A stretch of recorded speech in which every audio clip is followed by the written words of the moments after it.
Met Office in Exeter was the venue for Devon Community Foundation's philanthropy event. The charity helps the vulnerable in society, and remarkably 90 pence of every pound gets to those who need it. It supports volunteers who are on the front line in tackling issues in their local communities. The event was photographed by Stephen, one of those being backed by the charity. He's part of a homeless group called MOP in Exeter. Dame Stephanie Shirley was one of the keynote speakers at the event and has much experience to impart. She started life in the UK as a Jewish child refugee and went on to set up the multi-million-pound Zanza software company.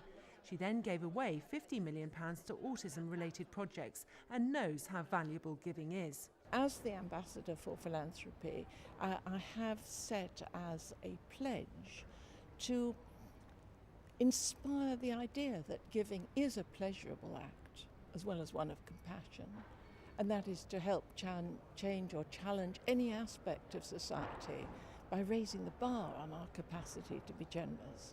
And that to me is just wonderful. The philanthropy event was designed to spread awareness about the power of giving to charities like the Devon Community Foundation. Entertainment was on hand, and this magician showed how the amount you give will be doubled by government money, which has been the case for the foundation. If I put a coin into a street person's cap, that's a generous gift, and you get pleasure from that. Oh, I enjoy my lunch more because I've just given to somebody who's hungry. But once you start to think, how can we get people back into work? How can we provide a society, locally or nationally, where this is not going to happen, where people are going to get into work and have that pleasure? Then we start to be a philanthropist. And that's true whether we're giving £5 a year or 50,000.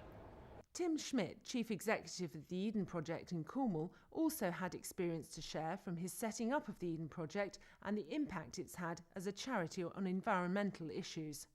Vulnerable is a funny word, but there's actually a lot of vulnerable people about.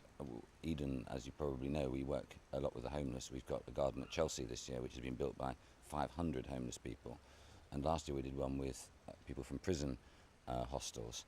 And what you learn is actually the reward you get for helping people to gain or regain their self-confidence is enormous, because it doesn't take much to make people suddenly have faith in themselves again and to get themselves going in a direction which is going to give them a fulfilling and contented life.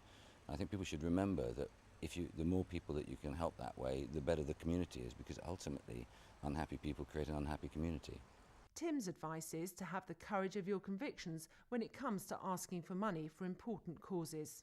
I think some of the things that we do in terms of being convinced of what we do is important. I think a lot of people ask for stuff in a slightly apologetic way, but the Devon and Cornwall Community Foundations are actually really important cultural glue for the community, and I think there should be no embarrassment about asking for people to help, because most of us love to think that we're generous and we give freely, but our embarrassment would be acute if it was made public how much each of us actually gives, because I think an awful lot of us assume we've given quite a lot, but actually compared to what we earn and compared to the benefit a small amount of money that we could each give to organisations like this is probably inadequate. There's no doubt the sponsors of the event, Coots, realise their money's been well spent. I think the importance of the work they do is the support for smaller local charities, where the money that they raise and can offer can make a really significant difference to causes that wouldn't necessarily generate national interest, but can make a big difference to the community that they're working within. The philanthropy event also offered conducted tours of the Met Office, a building which is continually offering people weather forecasts. From the evening's popularity, the hope is that the Devon Community Foundation will continue to have a big, bright future and add to its list of generous donors.